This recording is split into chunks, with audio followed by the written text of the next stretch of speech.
Hello, hello, hello, my loves. As always, I hope that this video finds you well and in excellent spirits. So I'm so happy to be bringing this video to you today with an amazing astrologer, Miss Fairy Goddess herself, soul to soul, my goddess. And we will be talking about the upcoming solar eclipse in Virgo, which is happening on September 21st. So we just want to deliver this information early to you so that you are more than prepared for everything that is to come. So, without further ado, let us get into it. Hello, Miss Fairy Goddess Cody. How are you? Hi, beautiful. I'm doing well. How are you? I'm doing well as well. I'm excited to be talking about this upcoming solar eclipse in Virgo. How about you? I'm very excited to talk about this one.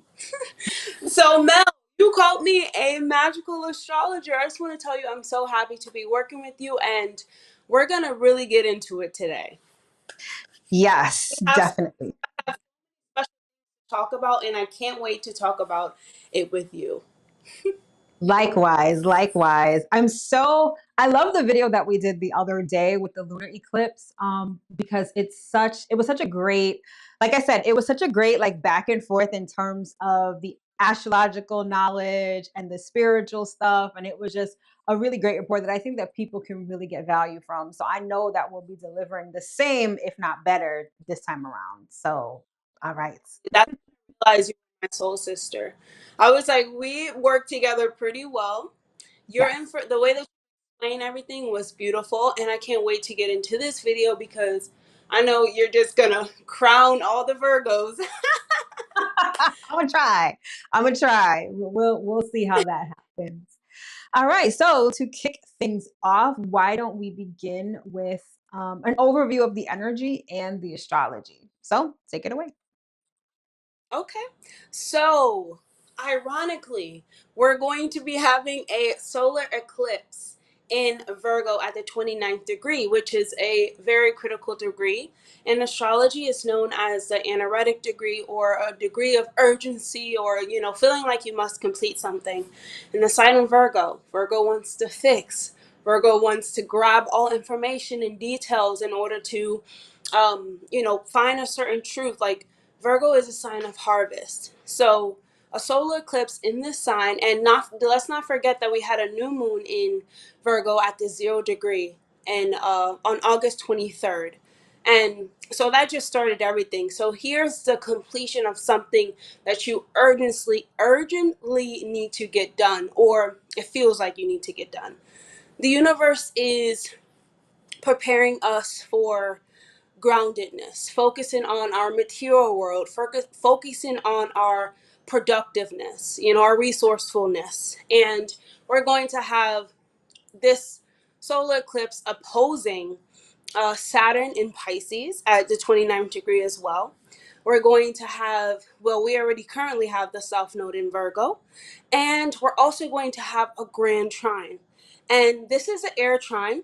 So this has to do with thoughts. This has to do with our intellectual mind. It has to do with making decisions, communication.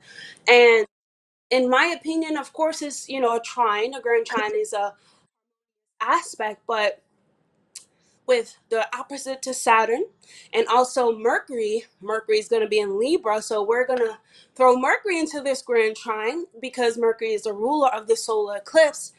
This is expansive thinking.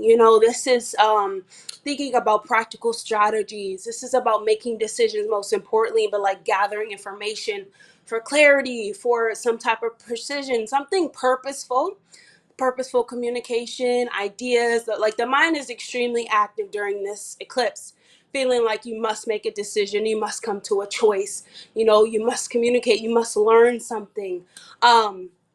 The trine is going to include Uranus and Gemini, Pluto and Aquarius, and like I said, Mercury in Libra, but also the new moon, solar eclipse in Virgo.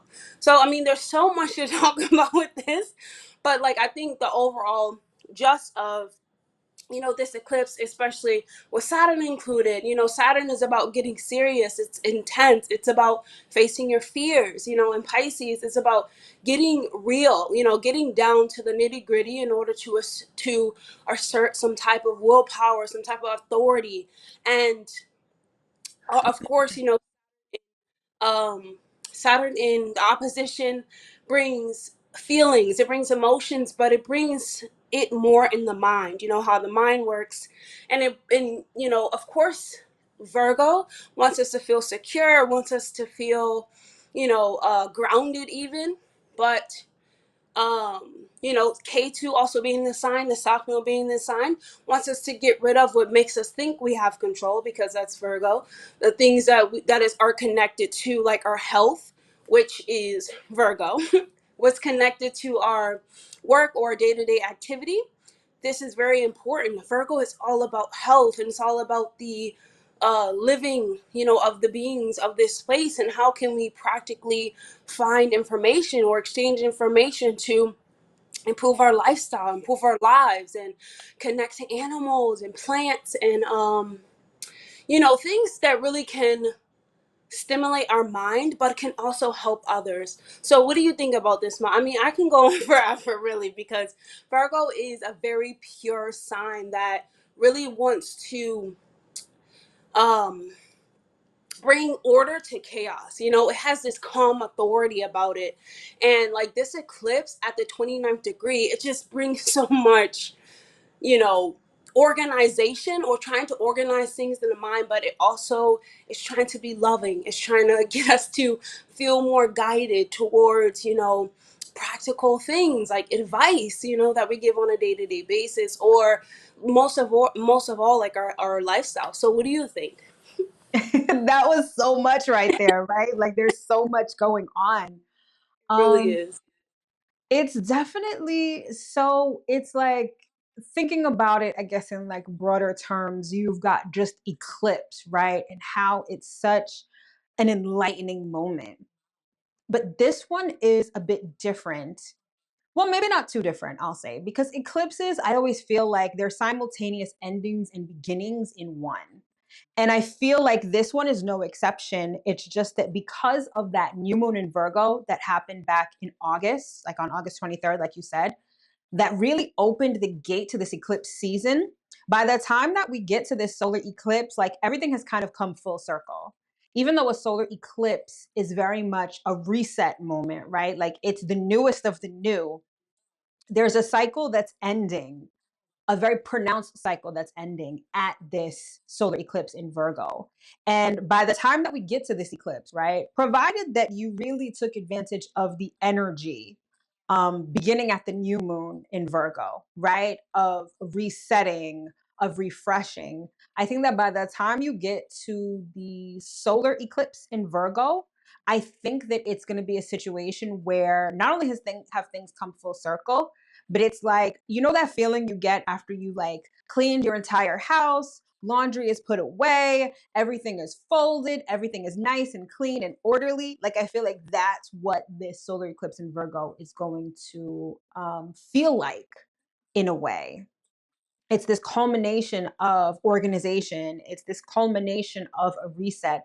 And now it's like post eclipse, now you're moving forward and you hopefully have the systems in place, the discipline in place. Maybe you've gotten your health back on track, like your habits have changed, hopefully for the better. So it's this clean slate, but by this point, you've already gone through the mess, you've already gone through the chaos, and everything is sort of just falling back into place and settling into sort of where it should be, right? Because when we talk about Virgo, we can talk about compartmentalizing things and finding a place for every single thing. Everything has its place, everything has its box, everything has its category.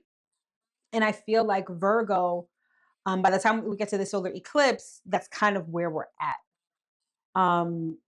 Yeah, in terms of like a broader sort of overview. When you look at the astrology generally, we've got the South Node there. So there is this relinquishing of things that don't contribute to the plan, right? That things that deviate, things that are chaotic, but also because Virgo is a sign that is concerned with perfection, The South Node in Virgo generally, I think, has us letting go of the things that we've perfected, the things that we've mastered, the things that we no longer have to tinker with. And I think that by the time we get to this solar eclipse, it's like, all right, certain things have been put up, certain things have been compartmentalized, and that's it. Like we can kind of just close the door on that and move forward. So it could also be a moment of like accomplishment, right? Because you've mastered something, you've successfully perfected something, and now you can move on.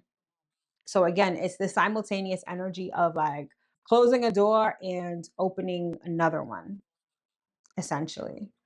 And then I love how you highlighted the sense of urgency that that 29th degree really gives, right? When we're talking about the 29th degree and it being the anaretic degree, it's that like hurry up before I move on to the next sign kind of energy. And so it's like that, again, that wrapping up, even though a solar eclipse is about starting anew. So it's one of those situations where I think a lot of us are going to be tying loose ends, putting the finishing touches on things, finally getting something into its place, like really culmination of like the preparation stage of something. And I think that that 29th degree is going to have you feeling like, okay, I got to get this done before I move on. And especially because what we're moving on to is Libra and Libra season, that energy of relationships and the other.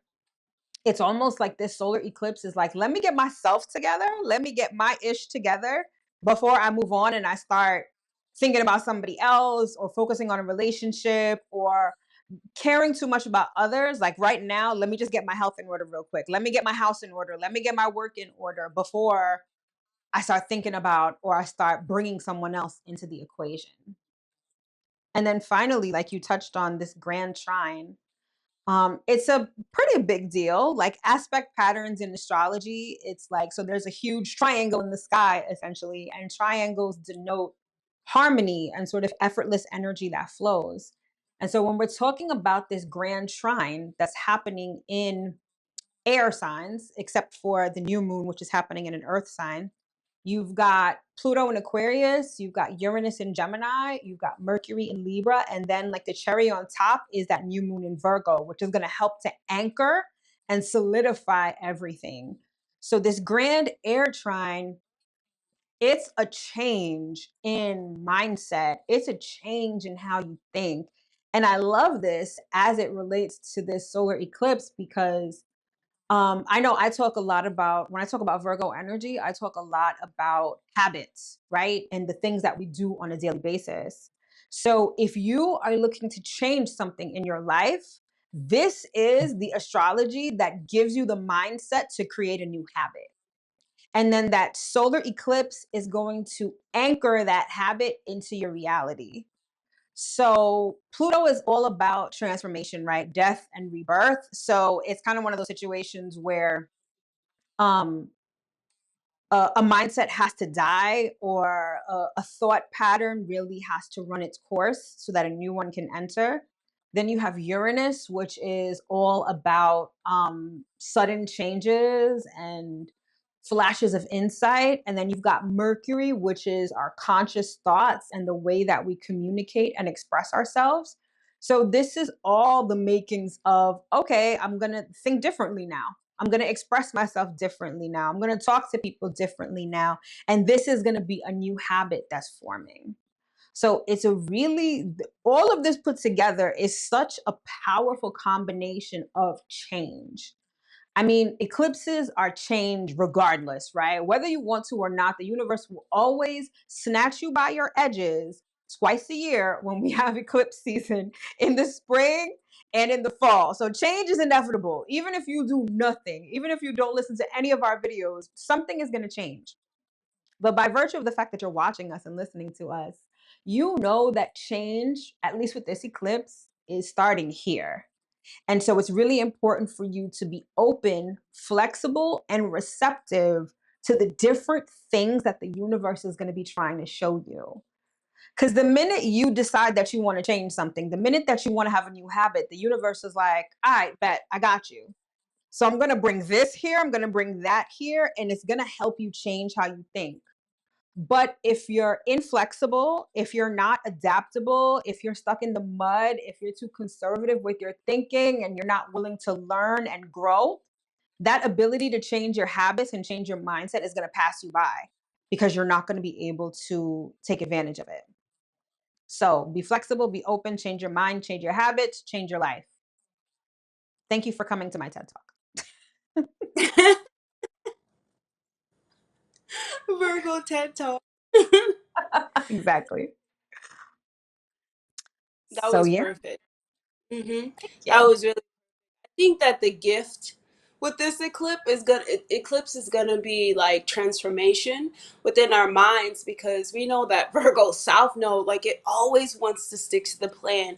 It feels like it knows the plan better than you do, and sometimes we just have to, you know, believe and have faith that our mind can shift, and we can, like, absorb intelligence and make the necessary recess that we need to make.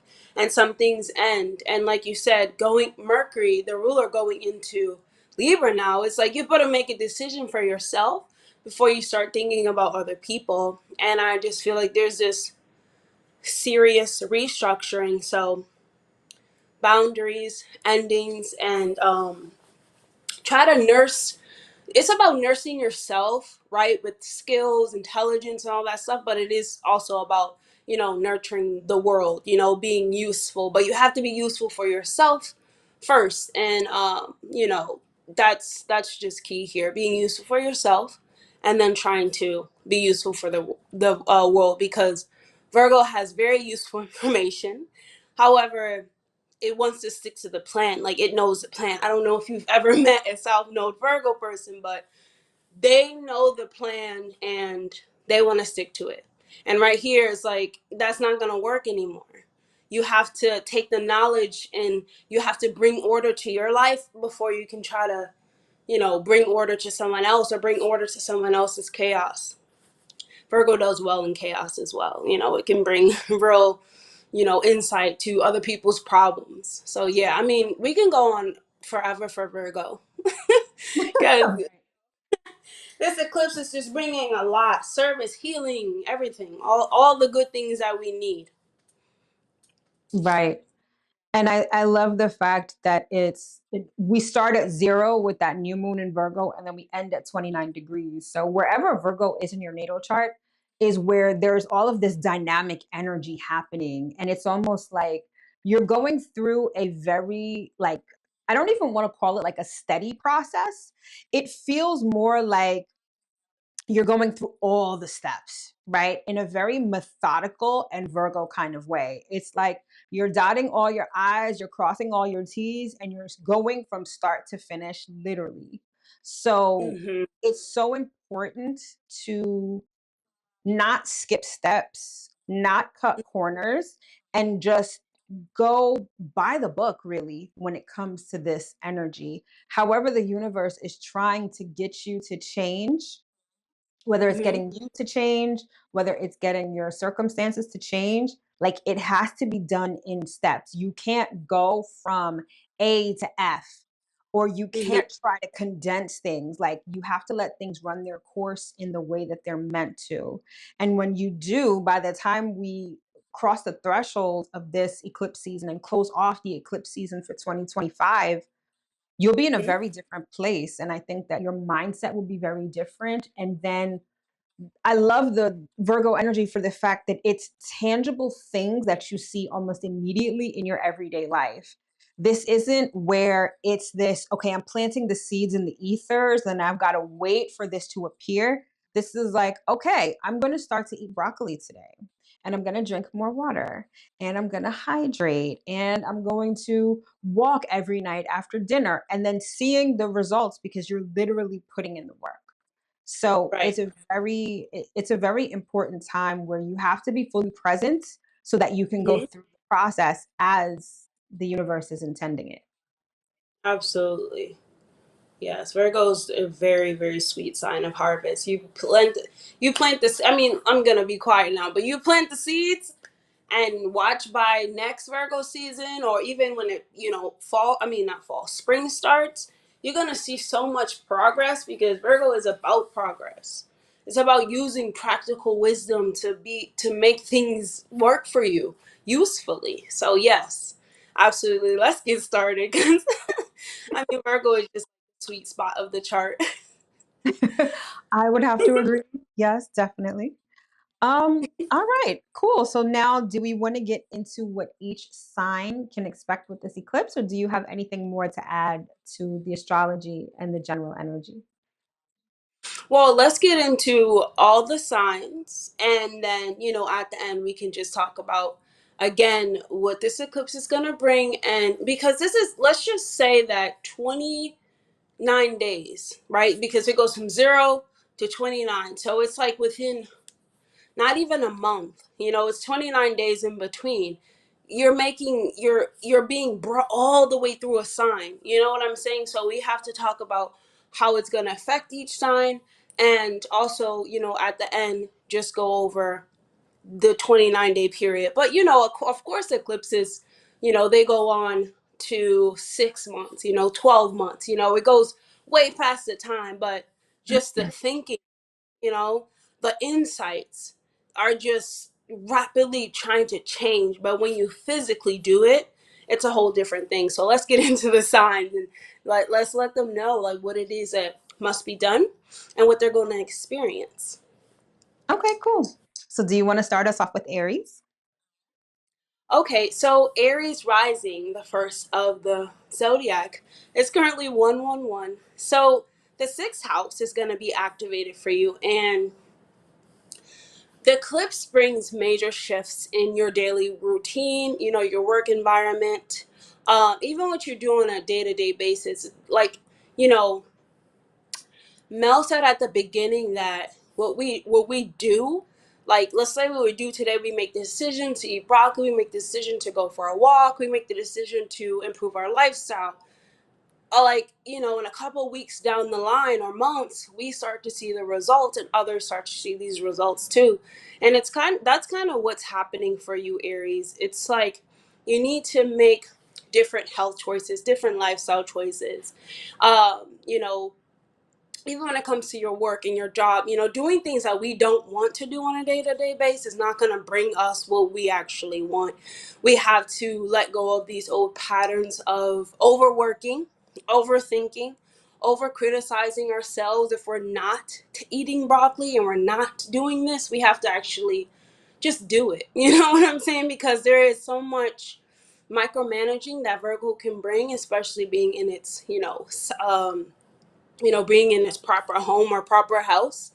And all of that needs to get cleared away. And with this eclipse, that's going to get cleared out. You're going to face fears around this as well. And also these unconscious habits that you have of thinking, Aries, kind of get regulated, because they can sabotage your health. They can sabotage you making that decision to, eat the broccoli or to improve your lifestyle in any way. It doesn't really have to be about broccoli, but it is about improving your life. And Virgo is about health. So it does make sense to improve your health, your lifestyle in a healthier way, in a more sustainable way, so that you have more energy to get throughout your life. And the sixth house can do with like spiritual healing as well. So meditation, I always throw in meditation, but let's say Virgo is your sixth house, you can do a visual meditation. You can plant some seeds if you actually want to do what is it called, like gardening, if you like to. You can walk, you can ground yourself, even when it comes to like getting off from work or something like that. Put your feet in the grass, even on break time, whatever the case is. Really just let all of it run through you and give it back to the earth. Even imagining yourself, or roots coming from your foot, that's a whole different thing. But it really is about slowing down, resting, seeing what you need, seeing where you're being urged to make changes in your life or your day-to-day basis. And letting go of control, Aries, because we can only control so much in our life. I know we go through a point of our life where we're like, yes, I have control of this, but ultimately we don't have to do everything right, all the time. or we don't have to think everything is wrong and right. Like, there's not that type of black and white thing. You know, everybody has their own like type of belief system. They have their own what is right and what is wrong. It's about what is right for you, doing what's right for you so that you can put this message out, or whatever works for you can work for the next person. I'll just say that. And then when it comes to having more soulful like day-to-day activities and just releasing these really rigid beliefs around what you should do on a day-to-day basis, and have a more compassionate approach towards how the day goes, or like the rhythm of your day. And I think the big thing here, Aries, is your health. You know, that gets a wake-up call, you know, introducing yourself to a new healing lifestyle, and introducing yourself to well, there's going to be massive shifts on your day-to-day activities, but I would say that you're the one making the choices, because you're the one that has all the information to make these choices. And even when it comes to quitting things that are toxic for you, for the body, you have to make that choice and you have to make that decision. I feel like you're going to, you know, feel like something has to come to an end very urgently. And it has to do with what something that you're doing on a day-to-day basis that is not going to serve you anymore. There's going to be healing on that. So what do you think about Aries, Mel? That was a lot. That was very well said, though. Yeah, I think it's about this reset that's happening in terms of your health. It could be happening in terms of your work, right? Like your job, your 9 to 5. If you are a business owner, it could be with your employees or the services that you provide. And it's just important that this process begins now. And by now, I mean in August, right? And you're being taken through a process of refining what it is that you do on a daily basis, refining how you deal with people on a daily basis, refining your work, refining your health. And it's really important that you relinquish control, right? Which could be a thing for you because you guys tend to like to be in control for the most part. But also not beating yourself up for the imperfections or when things don't necessarily go as planned. Because when things don't go as planned, they're still going as planned. They're still following the process, they're still under divine order. So doing as best as you can is doing as best as you can. And that's actually a good thing at this time. So, yeah, that's what I think when it comes to Aries. So do you want to jump into Taurus? Yes. So for Taurus rising, this solar eclipse is happening in your fifth house of self expression, romance, and children. And so this is the lighthearted house. I like to call the fifth house the fun house because this is where we have entertainment. This is where we let our inner child live.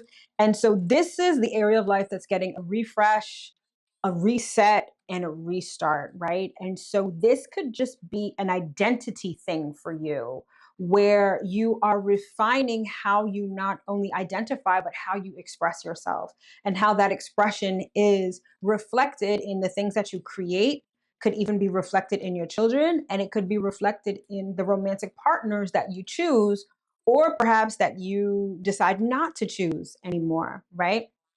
Remember, we talked about that there is this change of mindset. And so, how you view dating, how you view relationships, how you view children, whether it's issues related to conception and birthing children, or whether it's rearing children, right, or just children in general, all of those things could have a mindset shift for you. And it's going to be really important that you hone in on the right habits that reflect this new mindset. So, for instance, let's say this is happening when it comes to your dating life, right? Maybe you're not currently coupled, but you're looking to be coupled. So, you're dating and you're putting yourself out there. This could be a shift in the type of qualities that you look for in a person, especially if you're undergoing an identity shift in how you express yourself. That also has to be reflected in your relationship. So maybe you're not going to date certain types of people or people who act a certain way or even people that have a certain mindset, right? And this could be in a very practical sort of way. I like to think of like Taurus, Virgo, Capricorn, they're like the list signs. They have a list of criteria that they like to check off, whether it's done or a list of criteria that uh, denote some kind of value, right? Like, I'm not going to date someone who's under 6 feet or someone who doesn't make enough money. Like, that's very much kind of the realm of Taurus. And that's not a bad thing, right? Criteria and value are really important. But all of that is shifting right now.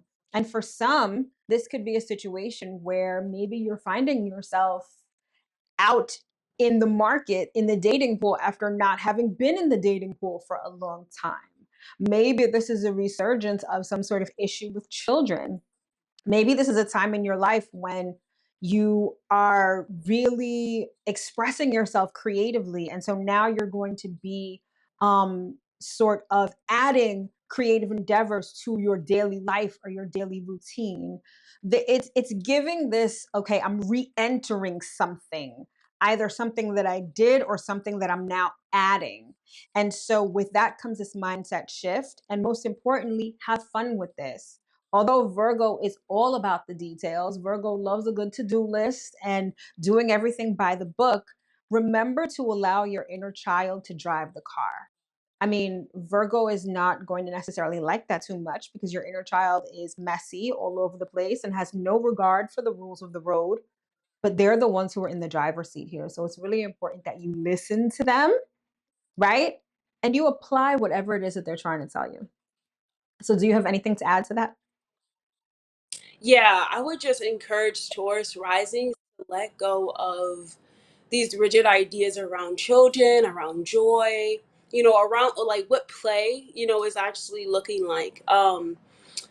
There can be fertility themes. There can be themes around, their romantic life, being introduced to something new or ending something that's karmic or outdated or makes you criticize yourself or even criticize the next person, or even when it comes to like seeking validation for your creativity, trying to be the perfect, creator, or trying to be the perfect artist, let's just say that, or try to be um, have the perfect self expression, like that gets a rebirth. It's really time for you to balance your personal joy with the joy, like just being joyful about what you're actually creating. And you don't have to take like collective responsibility of what other people like.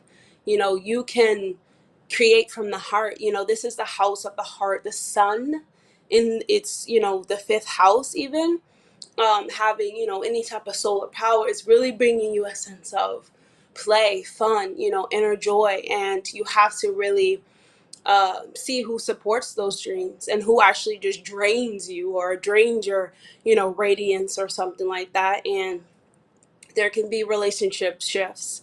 But I think, overall, you have to let go of what, not even let go, you just have to bring some kind of light to maybe hopefully letting go of the judgment that you have or that you've centered around when it comes to like being playful and joyful and having fun. And as Mel said, the inner child is messy. It just wants to play and have fun. It has nothing to do with having order. It has everything to do with just being out there. And you want to allow yourself to, you know, after any chapter closes, that you can play again, you can have fun again, you can open your heart again. So yeah, that's what I have to say about Taurus. That's a good one. The fifth house is fun, it's Dharma, and then the sun, solar activation here is even more perfect. I think it'll be fun to make a decision about what they want to actually create inside the world too. Yeah. Hmm. Yes, very well said. Very well said. So let's move on to Gemini. So what do we have for Gemini? So Gemini activation is happening. Solar eclipse in Virgo in the fourth house of home, family, roots, ancestry, emotional security. And the sun in the fourth house, or even like a solar eclipse in the fourth house, can bring very much changes at home, and there what is around them. The fourth house is about our home, what we put inside of it. Even when it comes to moving, it can do with real estate. So you can be ending something, ending like a lease or something like that, ending a rent, leaving or moving from a rental property. Your family can have some type of breaking point, excuse me. And even the fourth house has to do with our childhood. So there can be endings around, the security that we found within our childhood, or family, obligations. They can end in some type of way. And the fourth house is going to demand you, Gemini, to be a bit more mature, have more maturity, have more balance when it comes to your emotional body, even when it's being tested, because you can feel, you know, pulled between home, what you actually want to do out in the world, and you have to release this perfection around family roles. So, none of us have a perfect family, and they have this good and bad into it, or black and white, yin yang, and we don't have to fix everyone. Just let everyone be who they want to be. Even trying to fix our own mothers and trying to make relationships with that, or even our fathers. Um, we can only do our part in that. We can't actually fix it. And so this would be the best time for you to like heal these generational cycles around that. Even when it comes to criticizing, expectations that the father or the home, the family could have had upon you, and just really try to separate yourself from what your family is expecting of you, or what your what your family wants from you. You have to want things for yourself, because the fourth house is who we are by ourselves, is also our family as well. But they can't fix you, and you cannot fix them. So you have to really redefine what home actually means. And it can mean a lot. It can mean a lot of things. Like feeling at home in our body is you know a great thing. And even with Mercury being involved in this eclipse, Gemini, we have to bring these thoughts outside of our head. We have to start communicating them with family. We don't have to be rude, right? We don't have to be even angered or criticizing the next person. We just have to look at the signs of healing that are offered to us, especially within our environment, and take them as, swallow some pills, really not swallow pills, but stuff can be a hard pill to swallow, especially when it comes from home. Even figuring out that people are not who they are, and blah, blah, blah, and all these endings or beginnings. We can only take the beginnings and really run with them, and actually, start our life over, or just adapt to the changes. So I think this one is good for Virgo, when it comes to fated changes like at home, or just changes in general, and adapting to them. What do you think? Yes, all of that. And so because this is happening in your fourth house, this is one of the more dynamic houses where things begin. And with Virgo being such an analytical sign, right? It's your star cousin, I like to call it, because both of you are ruled by Mercury. Yeah. There's this analysis of sort of getting to the very beginning of something. So it could have to do with a family issue, it could have to do with a property issue, but sort of getting to the very base level of something in order to make changes, I think is going to be something that you either encounter, or something like, if you're looking to make a change, that may be the approach that you want to take. Don't just look at something as just what's in front of you presently. There's a certain reflection and retrospective that you need to have when it comes to this issue that you're changing. Now, when I think of Gemini, Virgo in the fourth house, I immediately think of like paperwork. So this could be a time when you're refinancing a home. This could be a time when you're going through a closing, right? In terms of purchasing home. This could be signing a rental agreement. All of the property aspects and the paperwork that goes with it could really be a thing at this time. And if you've ever been through a closing, it's a very arduous kind of thing, right? And so this process may be something that begins right now at the end of August with the new moon in Virgo. And there could be a lot of papers to sign, a lot of things to get notarized, a lot of back and forth and sending PDFs and doing all the things, and so much communication, right? And then finally, by the time that you get to the solar eclipse, you've got new keys in your hand, right? And with that comes a completely different mindset, right? Now you're a homeowner. Now you've got to do different habits, perhaps than you've used in previous times when you either lived with other people or you rented or anything like that. So there is this probably plethora of paperwork that you're going to probably be subjective to. So make sure that you have a good pen and you've perfected your signature, because there could be a lot of that. But otherwise, this could just be changing things at home. What do you do on a daily basis? And with Virgo being the sign of service, how you serve your family and perhaps how your family serves you within the confines of your family structure may be activated at this time with this solar eclipse. So there's going to be this granular level that the universe is trying to direct your attention to when it comes to home. This could be something like, okay, what time do we eat dinner? What kind of dinner do we eat? Is it healthy? Is it nutritious, right? Maybe we need to overhaul how we eat in this house, right? Maybe, so and so is pre diabetic or so and so isn't exercising, right? Maybe we're taking stock of that as a family and we're changing our habits to reflect this new mindset. But either way, again, this is happening in a dynamic house. So prepare for some major, major changes. Okay. So, Absolutely. oh, I'm sorry. Go ahead. No, I'm saying absolutely yes. The fourth house is a it's a pretty important house.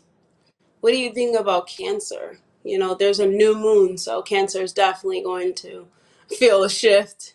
What do you? Right. Yeah, Cancer is always thrown into the mix of every moon and especially every eclipse. So apart from like a Virgo and Pisces, Cancer is going to be feeling this probably the most. And so for Yeah. Cancer, this is happening in your third house of ideas, communication, siblings. I like to call the third house the busy bee house. And with the solar eclipse happening in your third house, expect a lot of activity that probably affects you on a daily basis. So this could be like your normal routine is just going to be highlighted and activated. It could also Mhm. manifest as a lot going on in your immediate vicinity. So you could have construction across the street, a new building going up next door, a whole new community center that's holding an event next, down the block, right? There just could be a lot of activity going on. But what I love about this particular eclipse is that for you, it's very much an opportunity to learn something new. The third house is the house of learning, it's the house of learning specific things. And whatever this specific thing that you're learning, you could immediately implement into your daily routine and your daily life. So this could be something that's very utilitarian and useful for you. So let's say it could also have to do with business to a certain extent because the third house has to do with transactions. So this could be learning a new app or a new computer software or system that you could immediately use in transacting business on a daily basis. Or this could be a new way to cook, a new diet, a new whatever it is, but it's learning something new that you could immediately put to use. There could also be some new stuff going on with you and your siblings, with you and your extended family members. This could be a situation where there's new stuff going on around you, right? Like I said before, in your immediate vicinity. This could be construction. This could be, again, I want you guys to understand the trajectory of the energy.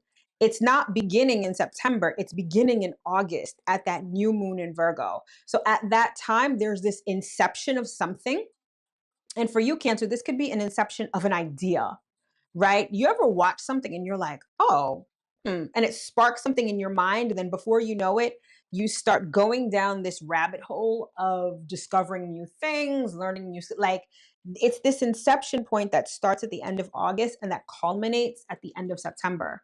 And so perhaps at the end of August, you get a new idea, you get a new flash of insight, and you start acting upon it and you start tinkering with it, improving it. And then by the time you get to Virgo, by the time we end Virgo season and this solar eclipse, now you have this new skill that you might be really good at or that you've really developed, right? And you can move on to the next thing. So this is an inception and a learning for you that this solar eclipse is going to be bringing. So what do you think about this eclipse for Cancer? Yeah, well, the third house, like you said, is about the mind. Definitely something that's gonna spark for them. And I think they're going to be pushed to seek wisdom, like outside of their comfort zone. Um, with, they can be like leaving behind old programmings or old schooling habits, basic math. You know how we learn basic math in school and things of that nature, even when it comes to changing vehicles, cars, phones. They can be ending contracts. This is a big transformation in how you speak, how you connect, how you think, most importantly.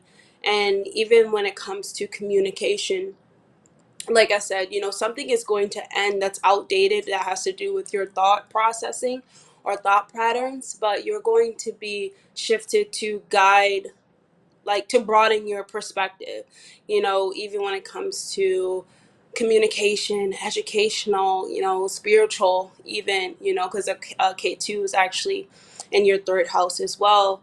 But just commitments to refocusing the way that you think, or releasing limiting beliefs. There's really a push to seek wisdom, and things can go beyond our mind, they can go beyond what our mind can actually fathom, and sometimes that keeps us stuck in this nitpicky communication style, or like, I'm right, I know what I'm thinking, I know what I'm talking about, and there's just a mental overload. So here's gonna, this solar eclipse is gonna get you to really get out of the mental mess of over analyzing, each idea, and having a more intuitive and faith like communication style, or even a faith like drive in communicating differently or learning something differently. So yes, this is and then Mercury also, is going to visit this house between August and September. So something is really going to click to you when it comes to communication. It could be something, someone speaking to you, you speaking, you read something, just you think about something, and there's just a shift, and that causes you to leave behind something that you thought before, and move on to something that can actually take you places, because the mind is it's a very fertile ground, and we got to be careful we just let sit in it, or we let people tell us about it and things of that nature. So yeah, that's what I have for Cancer. Very well said. Very well said. All right. So next up is Leo. Do you want to tackle Leo? Leo, so solar eclipse. So Leo, you're thrown in here as well, because the sun. But this is happening in your natal second, and the second house is our finances, our self-worth, our values, our resources, and there's some financial restructuring that's going to happen for you. You know, this is a house of income, saving money, and Virgo wants to save money. It actually doesn't want to just spend, but then we talk about a solar eclipse, okay, it does want to spend, it wants to make this purchase, but it, old ways of seeking security through just buying something or possessing something are going to be released. Your self-worth is going to be relooked at, or, revised when it comes to what you want to buy. This is the house of spending and exchange and cash exchange. And there can be some feelings of taking, like having to take accountability for some things, or even having to take accountability for how we feel about, how we handle our self-worth, or we let what we buy, merge with our self-worth, or define what we think that we're worth. And even when it comes to being too dependent on possessions that we have, or finances that we have to Leos have to, like, let this limiting mindset around money fall. It's going to be restructured, because it could be financially restricting you or limiting you in some type of way. Your mindset around something, wanting to stick to the plan so badly that you can't see the other, things that are offered to you. Like feeling better about yourself, not critiquing yourself so much, and letting go of these hypercritical issues around if you're going to do it or not. Virgo knows that it wants to do it, but it does have the mind of thinking like, can I actually do it? There can be fears, coming up, especially with, South Node being in the sign, bringing up these old habits when it comes to making money. Like, I can only make money this way, and you have to release this obsessive money order. Like, I need, this order that you're putting to money. Money is like this flowing energy that we just exchange back and forth. And so you can pay off a debt, you can pay off something that you want. Like, you can either get something new by buying it yourself, or you can get a new job. You can have any type of financial offering or end of something that is financial. You can, you know, experience new systems when it comes to money.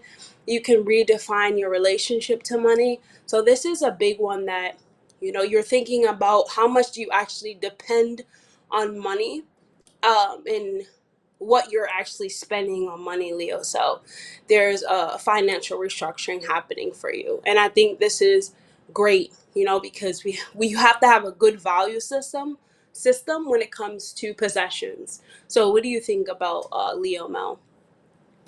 Yeah, definitely. Like it's definitely and you said it perfectly, a restructuring of a money mindset, right? And again, that's beginning at the end of August. And so this is Hmm. definitely a time when you don't want to cut corners, right? Everything that is being shown to you or that's being taken away or added even is to help you get on track when it comes to your finances and your money. And Yeah. it could be coming at the perfect time, right? Because we're coming out of your season, at least at the time that we're filming this. And so you might have spent the summer turning up, vacationing, spending all the money, doing all the things. And now come the end of August, the universe is like, okay, it's time for you to really look through that bank statement. It's time for you to, I want you to go line by line item by line item. Why did I buy this? What did it serve me? And does it really fit into this idea of money and stability that I want to have? So it could literally be like a complete overhaul when it comes to your finances.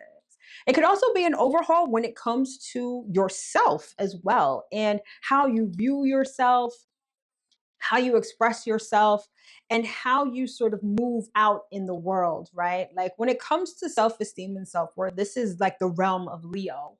And so, with the second house also covering those things, there is this sort of organization of your self worth. And how that could look is setting boundaries when it comes to certain things, right? Like Leo is the sun, it's warm, it's generous. Like I literally just saw a post today on Threads where people were like, the most generous sign is Leo. And I've experienced that Leo love, and it's definitely generous and warm. But maybe not everyone deserves that generosity and that warmth. And this solar eclipse is getting you to put up doors.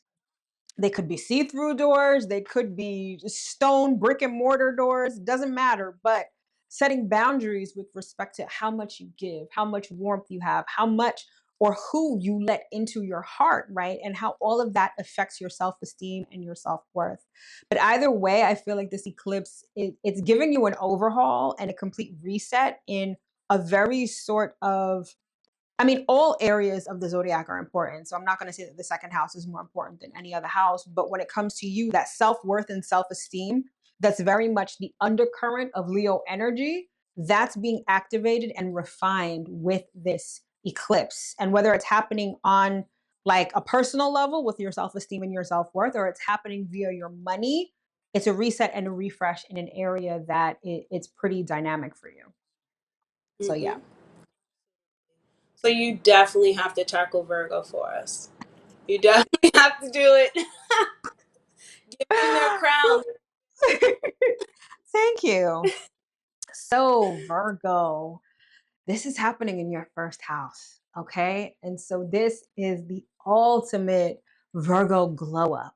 Okay. And it's going to happen in a way that's very comfortable to you because it's happening in that Virgo sort of way, step by step, detail by detail, being able to, I'm hearing the word customize every single detail of this glow up. And so this is you in all of your glory, being able to improve yourself. What could be better, not only for you, but for you and your season, right? Whether you are a Virgo sun or a Virgo rising, this time of year, it's your personal new year, right? When the sun crosses your first house or when it returns to the same place it was in your natal chart, that's your new year.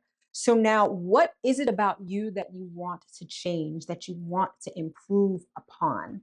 I want you to start thinking of this now, and hopefully that you're seeing this at the end of August when all of this is starting to ramp up. Now, understand that this glow up requires a relinquishing of some sort, right? It's sort of like when you're doing a deep clean and you go through your closet and you find all of these clothes that you either don't wear or that you bought thinking that you might like fit into it later. And so it still has the tags on it or whatever. Like it may be time to let those go. And so this could be mindsets, this could be beliefs, this could be how you express yourself, but something's got to go at this time. And you guys are great at, I don't want to say minimizing things, but that minimalistic lifestyle, right? Of breaking everything down to its essence, what's necessary, what's useful, you're kind of doing that when it comes to your personality, when it comes to how you think, when it comes to how you move in this world, right? So be willing to get rid of certain things that no longer serve you, and then be open to the direction that the universe is trying to take you, because the universe is also going to throw you some curveballs that perhaps deviate from the perfect plan that you have devised, right? I can almost see you with your planner, your computer open, your Stanley cup, and you're just like Virgo glow up 2.0, and you're writing down all the steps and you're doing all the things, and then the universe comes through and is kind of like, "Hey, fuck those plans. we're going over here real quick." Or, "I want you to learn this. I want you to talk to this person. I want you to see this thing." Perfect example. The universe may distract you with something. And you know how we hate distractions, especially when we're in the zone and we're doing the thing. And then someone calls you or someone comes in the room and you're just like, please, just leave me alone. I'm just in my zone and I'm focused. Expect the universe to do a little bit of that. But this distraction is very welcome because it's going to show you something that directly correlates to that whole glow up plan that you have. It's just not going to necessarily transpire in the way that you expect. So this is your time to shine, literally. This is you being activated. This is you learning, expanding, and growing and doing it in a way that, again, feels so natural to you. So whether this is your birthday season or whether you are a Virgo rising, by the time we get to the solar eclipse in Virgo, I want you to get a cake and a candle and congratulate yourself because you are now stepping into a whole new paradigm, perhaps as a whole new person. Mhm. So, do you have anything to add to that? Well, happy solar return, happy birthday, happy ways, and happy days to you, Virgo. It's season, yes, right? This is going to be a blissful season for you. And as Mo said, even your Virgo sun, Virgo rising, when the sun is coming back to Virgo or the same degree, this is your solar reset. So this is going to be a huge one because it's an eclipse. And the way that you are evolving, Virgo rising in this life is in a very Virgo way, going by the plan, going by the book, gathering information. But the universe is going to send you certain insights that can decode your personal makeup, right? Or the way that you present yourself out in the world or your life direction. And you don't have to, like, it's not that you have to pay attention like you're going to miss it. You're going to catch it. It's not going to come in any ways that you expect, but it is going to come in a way that your mind, I mean, I wouldn't say it's not able to rationalize it or put it, or your mind's going to be, you're going to be able to put it to good use, if that makes sense. Like, you are stepping into this new cycle of selfhood, of understanding yourself, of self-mastery and self-development. And that is always a great thing in my opinion. Please, send me self-development, send me this, because this makes you shift the way that you see your life direction. The first house is about our identity, our self-esteem, our self-worth. It's just everything that has to do with the self, and everything that has to do with our so-called identity or our character in this life. And anytime that there is a glow up, a reset, it's going to demand you to be accountable. It's going to demand you to find balance within yourself, within the world, within relationships. And even when it comes to new commitments, Virgo, you're going to experience that. And even when it comes to old habits, because K2 is still in your sign, so you're getting rid of things that you're useful, habits that you're used to, behaviors that you're used to, and you're showing up in a new world. In this new world, you are the main character, Virgo. And so there's going to be, like, maybe you want to change the way that you look, your appearance, the way that you dress, the way that you even operate in the world. Your life direction can take turn. Maybe you want to change your relationship even, like with the lunar eclipse in your seventh house, happening in September as well. And then you're having a solar eclipse. It really is about you. It really is about you. And it really is about letting go of things that are not about you. You know what I'm saying? Even when it comes to trying to be perfect for the next person, that doesn't have to happen. Self-criticizing, yourself or others doing this to you, whichever this way works. But people who make you think like you have to be a way that you actually are not is ending. You, or even the person that you thought you had to be, that is ending. You can only be yourself, and you can only operate in self, and in the selfhood. You cannot operate for what others expect of you or demand of you. Even though you really want to, Virgo, you cannot, because this is your season to really reinvent yourself. And so let this eclipse really help you shift your life in a way that is more aligned to the things that you want, to your self-development, to your like total rebirth, Virgo. So yes, divine days to you, Virgo. That was perfect. Perfect. All right. So keeping it moving, we move on to Libra. So talk to us about Libra.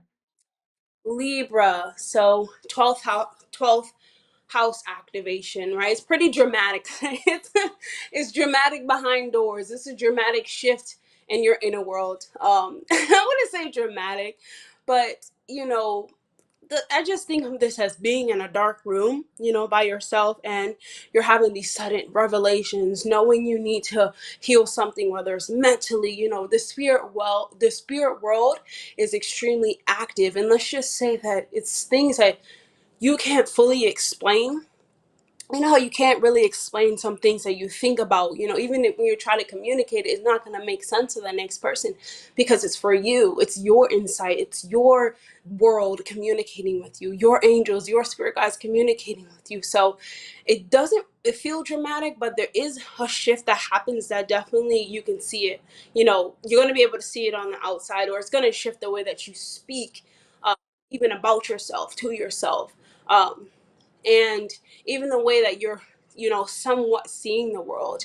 This is like a retreat inward for you, Libra, and this is the time for solitude. This is the time to release these self-sabotaging habits. And that's where I feel like the drama can come in, because sometimes we don't want to let go of what makes us feel safe, or what makes us, or even the struggles that we deal with. We want it to be hidden. We don't want it to be shown, like, on the outside. Like, let's hide the struggles. But um ultimately, this is a reprogramming or restructure of your subconscious mind, which is very well needed. Even if it feels overwhelming, I think that this is a balance between serving yourself, serving your inner self, and serving others. There are tendencies that you have, Libra, when you're ready to take care of the next person. I mean, this is going to be we're going to be shifting into your season So wanting to take care of others, wanting to know what others need and collaborate, and even considering the next person, sometimes it's just, if you don't have if you have strong like Libra placements, you understand this. And even as a Libra rising, you understand this. But with this solar eclipse, it's going to ask you to really be mindful what you're spending time on with the next person. Does it really need your intelligence? Does it need your input? Like, you have to start surrendering to what's real to you, even if the other person can't see it. You have to surrender to, even having compassion and forgiveness in yourself, putting others before yourself. Sometimes, like I said, dealing with Libra, that can happen a lot. Silencing your own voice to make others happy. Secrets around relationships can come out. Even our health routine, you really have to embark on a spiritual journey to improve your health. There can be a lot of just awakenings, and this can be karmic awakenings and realizations for you, Libra, that you have to face, and you have to face it by yourself. And sometimes that can be a bit scary, for you, Libra, even though, this is a time for healing. This is also a time for endings. And when I would say that it's better for it to come to the mind, before it, the next couple of months it takes place in the actual physical realm. Like, at least you knew before it was going to happen, Libra. And I think that kind of saves you, and that kind of helps balance out the scales for you. So what do you think about Libra? Yes, very well said. So the 12th house is the house of solitude, and it's the house of undoing.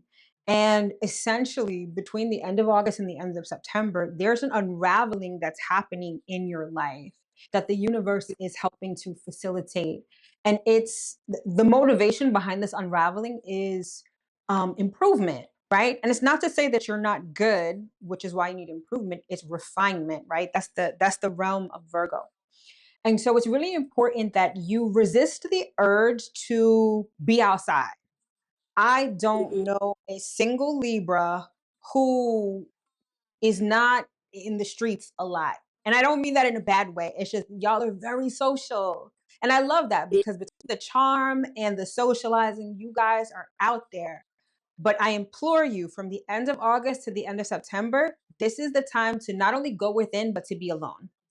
And even if you are amongst a whole bunch of people, you need to have that alone time. You need to have that awareness of your spirituality, that awareness of your inner world. Like, this is where all of this is going to play out. And if you are out there, if you are sort of doing your normal activities, you're going to miss all of this. And so when it comes time for this energy to bear fruit, you're going to be like, well, what happened? How come I don't have this, that, and the third? Well, it's because you weren't paying attention to your inner world at this time. This is where the universe is directing you. And as much as you want to establish balance, this could also be a time when you're welcoming this withdrawal. It's almost giving this, I'm sick and tired of how things have been. So maybe this is the point in time where you're like, I'm tired of all these people. I've been out too much.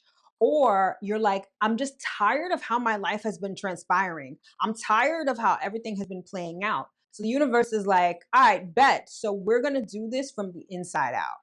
So now it's time for us to do this overhaul. And this overhaul, again, it's step by step.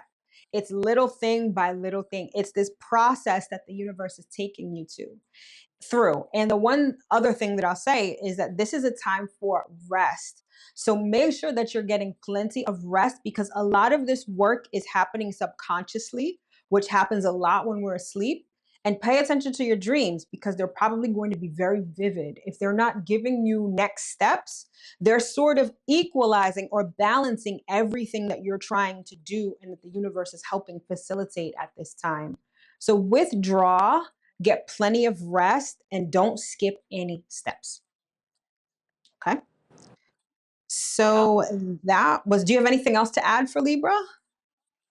That's about it. I mean, like I said, like you said, this is your season, but don't be outside, be at home in a dark room, really facing yourself. And because you're going to see at the end of your season, going into the next one, that you're going to have to face a lot of shadows. So it's better to get in tune with them right now, so that when they come up, you're more willing and you have the spiritual guidance to dance with them, you know, instead of letting your shadows attack you.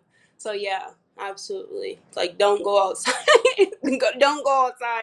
Go outside for some sun and some sun gazing, and that's about it. Exactly, exactly. All right, so then next up we've got Scorpio. So in contrast to Libra, that's going to be inside and withdrawn, Scorpio, this is all going to take place kind of publicly, especially when it comes to your friends, because the 11th house covers friendships and associations. So everything that the universe is trying to get you to do right now is getting you to refine who you associate with and even who you identify with, right? Because our friendships are basically a reflection of how we see ourselves, right? They say birds of a feather flock together. So our friend groups typically reflect a shared mindset or even a shared goal, right? And so that could be changing right now. Maybe the goal has changed. And now, between August and the end of September, it's sort of time for your friendship groups to reflect this new goal. It could also be a shift in mindset.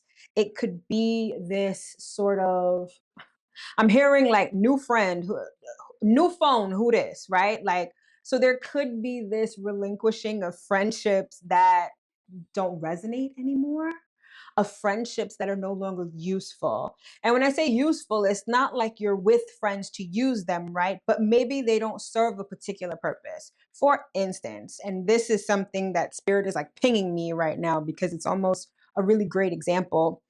You know, we at some point in time, most of us have had friends that we see casually, right? For better or for worse, we have those friends we could always call if we need to party, if we need to drink, if we need to kick back, if we need to do all of these things, right?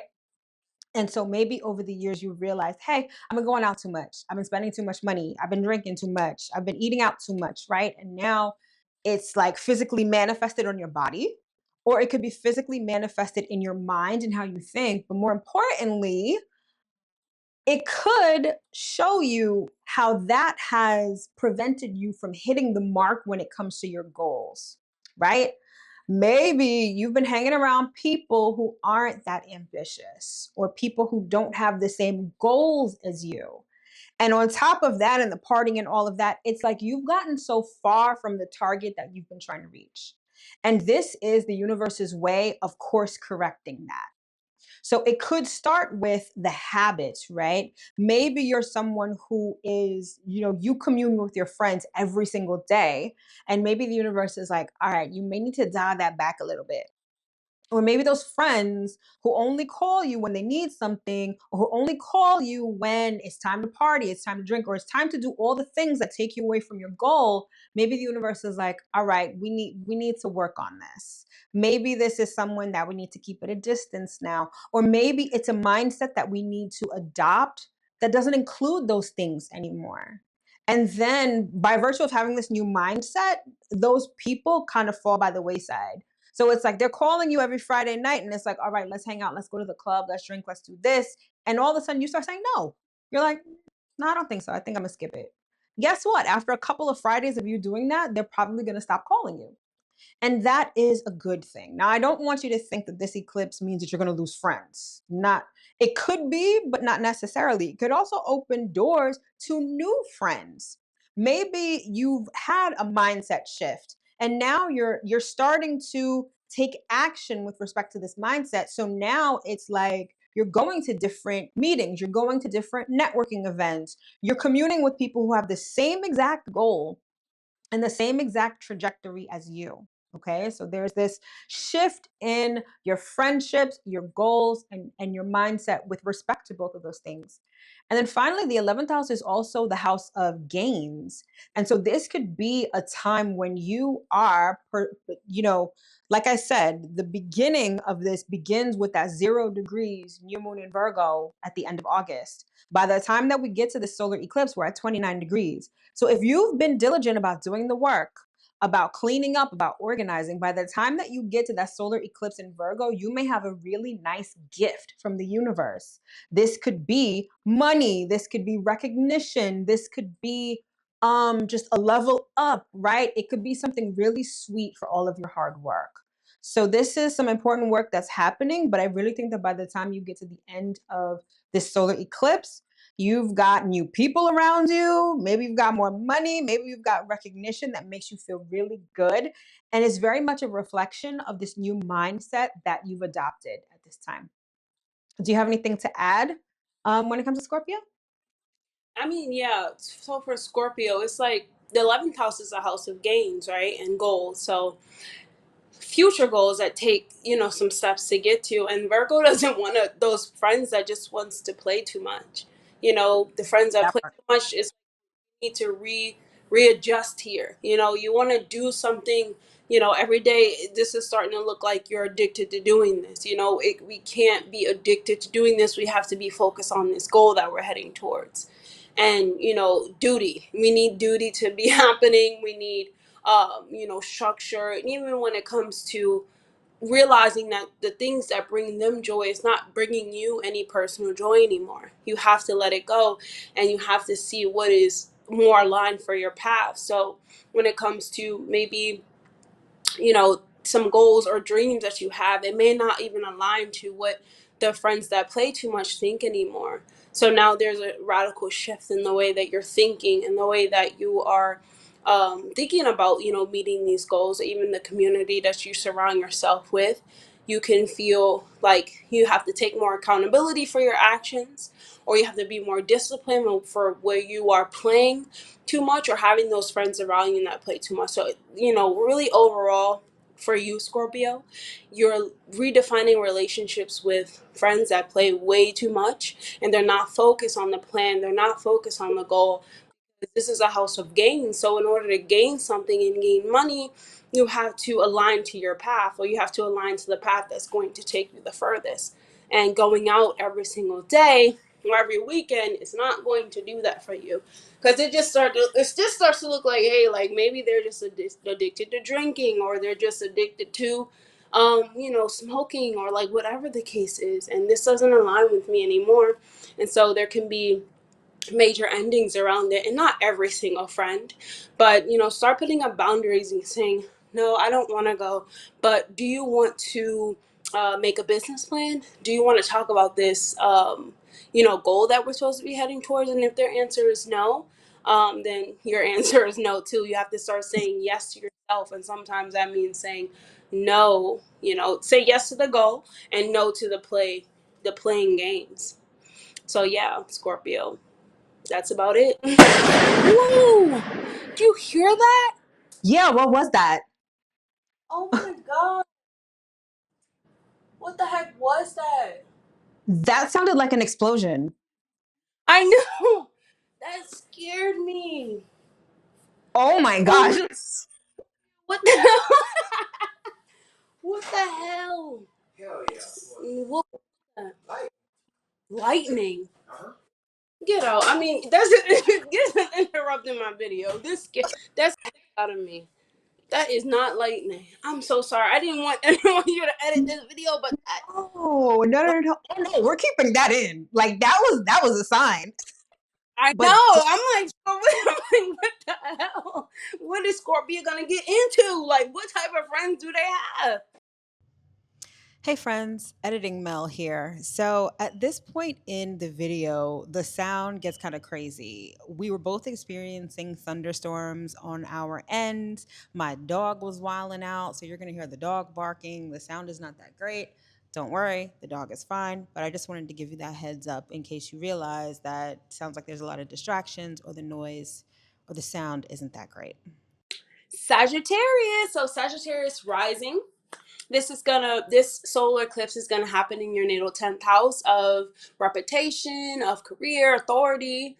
And I mean, the sun, I always think, or sun, new moon in the 10th house is a pretty great placement to have, or even a transit, even an experience, even an activation, because this is where we're headed in life. This is our public image, this is our career, or what we choose to do with our life. And there can be a new level of leadership or a new level of authority that transforms for you. And even when it comes to your what do you call it? Your what do you call it? Reputation. Your reputation can have some type of shift in it. Maybe you start to actually speak truth, because for you, Sagittarius, right now, you are changing drastically from what you thought, you're developing a new belief system. So what you thought you knew before, you want to speak something different, and not just speak from what I want to hear from you, but what is actually true and useful for the next person. And you always speak like that, but this is a time where you're not just speaking for approval, or you're not going to overwork yourself just to make others happy. You're going to speak from speak from a place of releasing fear, even when it comes to trying to be perfect for your career, or trying to, satisfy authority figures or people that, you have or build a career around. And you're just letting go of this hypercritical version of the self, or what you think your life is supposed to look like right now. And there can be a shift when it comes to changing your direction, when it comes to, like I said, leadership, when it comes to, um, your career. You're looking for something that is more authentic. It's more, I won't say it's more faith based, but it's something that you actually believe in, or adjusted yourself to believe in. And there can be tests around your responsibility, when it comes to, are you going to take real responsibility for this career that you're going down? And even when it comes to the solar eclipse kind of affecting the career path that you thought that you were supposed to have, this is the time um where you set new goals for yourself in order to reach them. And these are not just, just, I'm going to do this and this is going to work out, I'm going to do this. This is having more faith in the things that you believe, the things that you say, the things that you set your life upon. You really think that it's going to change the world or be useful, so you want to be extremely precise on where your life is going and where you're headed. So what do you think about Sagittarius? Very well said. Very well said. For Sagittarius, this is a complete overhaul of your career. It's a complete overhaul of your reputation. Maybe this may be a time of cleaning things up and getting things organized, which again is starting at the end of August. So perhaps this is a time when you want to reach a new career high, or you want to change something within your career. Again, it's very important that you don't skip the steps, right? This is a process, it's a methodical process, and you really have to dot every I and cross every T before you can reach that new level, right? And it's going to require you to be, excuse me, a lot more detail oriented than perhaps you're used to. You guys are great at the bigger picture, right? Of the longer trajectory, pot of gold at the end of the rainbow. But with Virgo and this happening in your 10th house, this is, every minute detail, every person that you work with, every customer, every employee, right? Every article, every comma, every period, right? It's really going to be that minute. And it's in those details where this change lives, right? It's great to have that big picture, but that big picture only becomes clearer when we really focus on the habits that bring us to that bigger picture. And so when it comes to your career, when it comes to your business, even when it comes to your reputation and your social standing, it's about taking those little steps, those little habitual steps, right? Maybe this is a time when you're like, listen, it's time for me to step into the spotlight and be that leader, like you said, step up, or even be like a superstar, right? It's not just necessarily the case that you wake up one day and it happens, although it could. But the way that Virgo works is like, listen, we are going to post something every day. We are going to really get on camera and maybe do long form content. Or we're really going to write these articles and really fuel our Substack every day, right? And it's these steps that you cannot skip that take you to that bigger picture of being a superstar, or at least stepping into a more visible role. So don't skip the steps and resist the urge to say, oh, that detail doesn't matter, or oh, I'll just gloss over that and not pay attention to these things. Those details do matter at this time. And as arduous and as tedious as it can be, it's ultimately fueling that bigger picture that you really hold in your mind's eye really well. So that's pretty much that when it comes to Sag. Okay. Yep. Anything else to add right there? Well, I think no, I think that's pretty good for Sag. I think that they're going to lay down the lines of strict, not strict, but purposeful order, and it's going to bring them purposeful results. So yes, I think they're making leaps in their professional world, which is always good. Yes, definitely. Capricorn is next. Yes. So Capricorn, this solar eclipse in Virgo is happening in your ninth house of expansion. This is the house of long distance travel. This is the house of higher education. Everything about this house wants you to expand. And this really goes well with that grand trine, that grand air trine that we were talking about before when it comes to adopting a new mindset, right? And so this is going to be a very mental sort of time for you, where perhaps you're shifting your beliefs, your belief systems. You may be exposed to things that are very different than what you are used to. On a more sort of mundane level, this could really take your attention to foreign affairs, to traveling a lot, to foreign relations, even. Any of those things are really sort of up for grabs when it comes to this solar eclipse. But by and large, this is getting you to perhaps restructure how you look at the world in a very broad strokes kind of way. And that could be really fueled by your beliefs. So this could be, for some, this could really be embarking on a new spiritual journey, and a spiritual journey that like makes sense. And when I say makes sense, it's not like a spiritual journey as expressed by Pisces, which is very spiritual and esoteric. This is about, okay, these are beliefs that I can readily use or that are readily useful to me. I'm thinking something along the lines of, even if it's not religion, but let's say like the concept of manifestation, right?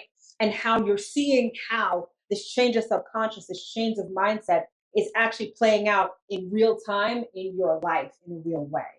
So there's this adopting new beliefs that actually just make logical sense to you. Because as much as spirituality and expansion really can be of the realm of the esoteric, right? There's always an earthly and practical component to it. Just think about how spirituality and how you do actual rituals with actual things, right? At different times of the day.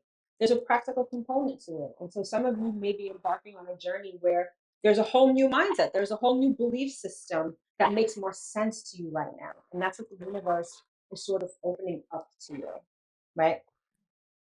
All right. So do you have anything to add when it comes to Capricorn? Well, yeah, Capricorn, a ninth house activation for you. I think that this is pretty, like everything that Virgo stands for, is, decision, mindful thinking, being useful, everything that we learn spiritually or within the ninth house of higher learning, travel, and our higher self. This can be of use. And, just like you said, it's not in a Piscean way where we're so out there and these are downloads. Like, these are downloads that are actually being put to use to travel somewhere, to learn something, to upgrade our day-to-day detail, even in, when it comes to higher learning, and looking at the big picture too, even taking about the big picture and analyzing it and stepping into a new way that Capricorns are seeing the world, upgrading their spiritual philosophy and even the relationship to their higher self. Sometimes that's mental for people, of course it's definitely mental for Capricorn, depending on the ninth house placement.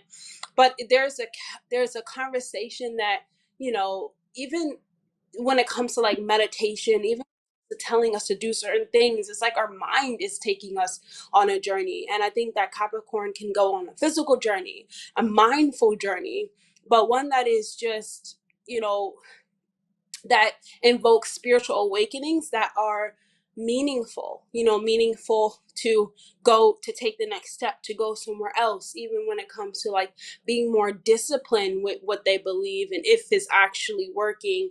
I think that spiritual philosophy can come to an end, but one can also begin that is fresh, that is new, and that brings new things into your journey, you know, because the ninth house is a house of your life journey, what you learn, you know, even through education, you can learn something, travel, you could definitely learn something, and even transforming your beliefs, you can learn something from the last mindset and get rid of it, but then upgrade it to the next mindset. It doesn't have to be such a harsh and critical thing to want to be different or to want to learn something different or to even upgrade. So I think Capricorns are letting go of the nitpicking of the belief system and just sticking to one that releases this rigid outlook on life, but expands what actually works and what actually doesn't. And Capricorn, you're going to get to the bottom of that over the next, you know, 6 to 12 months. But, you know, through the, even the new moon, you know, the start of the new moon on August 23rd, and then the solar eclipse, you're going to really have a conversation in your mind that is much needed to really further your life or your world view. So yeah, that's what I think for Capricorn. Mhm. Very well said. Very well said. So talk to us hmm about Aquarius and what they can expect. So yeah, Aquarius. So solar eclipse, Aquarius in the eighth house. I would say that, you know, because this is a house of death, you know, transformation and rebirth, but it really goes beyond that. It's about sex, it's about intimacy, it's about transforming our mind, it's our psychological patterns, it's dying and being reborn again. But even while we're still alive, we don't actually die. You know, Aquarius understands that we're energy based beings that feels like we keep cycle, then I know I'm tired of it too. But we do choose to come into this life in some type of way. And that's what our eighth house kind of teaches us. Like if we go beyond what we see surface level and we get to the bottom of the truth, we can be transformed and we it can feel like we died really. But you know, for you Capricorn with the sun in here and the new moon in here, I think this really brings a focus to family, to home. Well, in a way that's like, you know, the mother, the father figures, their habits, their old structures, you know, that really comes to light in your mind. You're able to analyze it. Even certain intimate partnerships and relationships, you know, there's this deep karmic release. And you are really being forced to surrender to the the I won't say the darker mind, but the mind that like not the conscious mind. This is I don't know how to explain it, but it's almost like you have to surrender to the darker forces that take you below the surface, you know, into your obsessive behaviors, into your behaviors with control. And that could be seen as dark because it feels like we don't have any control or we can't stop doing it. So that's why I call it the darker forces. But it really takes you to those types of levels in order for you to release old attachments. And that's not fun sometimes because we have to be mature. Like we have to develop a sense of, you know, value and financial value. And even when it comes to shared resources with the next person, we're tested, you know, Aquarius, you're going to be tested. And, you know, even the fear of loss, the fear of abandonment, these things come up and they're seen as darker sort forces or darker to me because your mind can really psychologically trouble you. It can become a burden if you're not aware of these shadows as well. And some of them come from father, some of them come from mother, and some of them come from things that, you know, we were having in a different lifetime. And it can feel like a different life, but really it's this life. You know, we're dealing with Virgo. It's gonna make sense because this is trying to bring you to the purest form or the bottom of your mind. And so you have to see what responsibility is yours and what you need to take and what responsibility belongs to others. So Aquarius, just wrapping things up. There's deep transformations when it comes to intimacy, when it comes to sexual experiences, even settlements, even when it comes to going through a divorce, when it comes to bonding with the next person, obsessing over the next person, and even being hypercritical over the next person as well.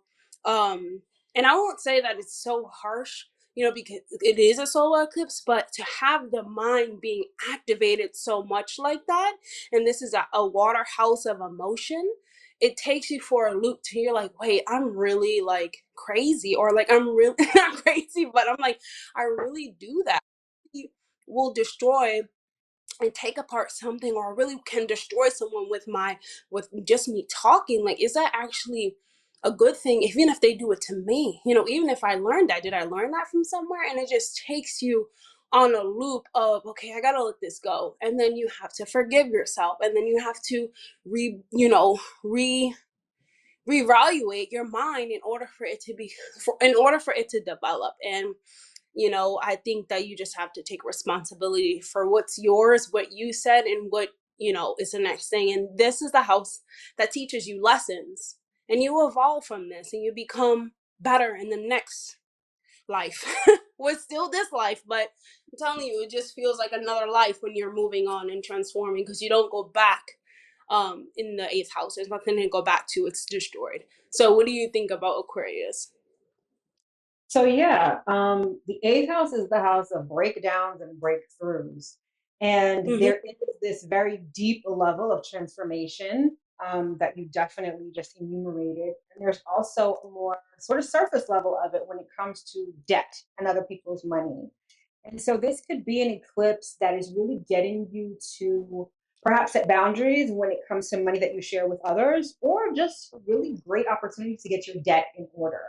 Whether it's debt that you owe, whether it's things like insurance policies, taxes, inheritance, wills, and things like that. Especially because Virgo was ruled by Mercury. Mercury, I always think of paperwork, right?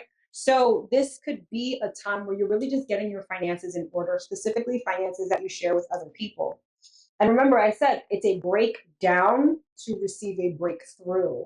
So don't be surprised if perhaps a debt suddenly comes due, if a bill suddenly comes due, if there is some sort of issue with your taxes, if there is some sort of notice that you get with respect to a loan or anything having to do with anybody's money. There could be a surprise that happens here.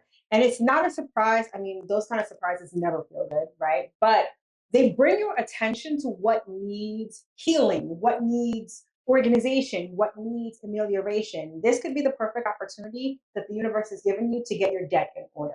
This could really start you on being debt free. This could help get your paperwork in order and set yourself up for legacy, even, right? If you're getting your bills and insurance policies and all of that together. So there is a very organizational component here that does have to do with money, right? Especially other people's money, but it's setting you up to ultimately prosper, right? And get things in order. So this could be, it's like one of two flavors. It's like this real deep gut wrenching transformation that sort of rebirths you into this new paradigm. And some of you could just really be like paying down some credit card debt. Either way, those are very important transformations that this particular eclipse is going to activate, right? Mm-hmm. Okay, and then finally, last but not least, we get to Pisces. So talk to us about what Pisces rising can expect with this solar Hi, Pisces.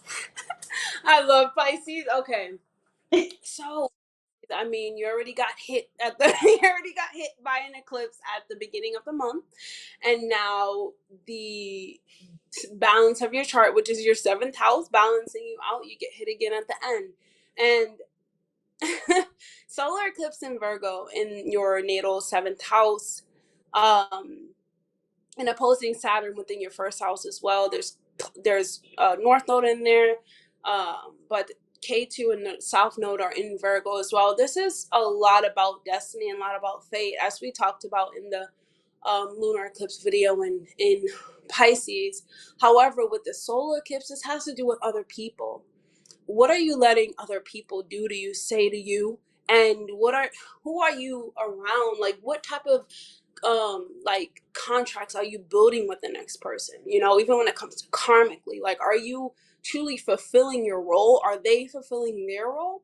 And you have to be very mindful when it comes to relationships. And just seventh house is a house of other people and partnerships and marriages, and there can be karmic endings that have to do with other people, and these endings are not always easy. You know, it feels as though like you're ending a lifetime, you know, or you're ending something that you paid a lot of attention to, or you gave everything to, you know, you gave your mind to it. You know, Mercury is the ruler of your seventh house as well, and you just gave your identity to it as well. Your choices was revolving around it, and all of these different things. But you have to take accountability for your identity.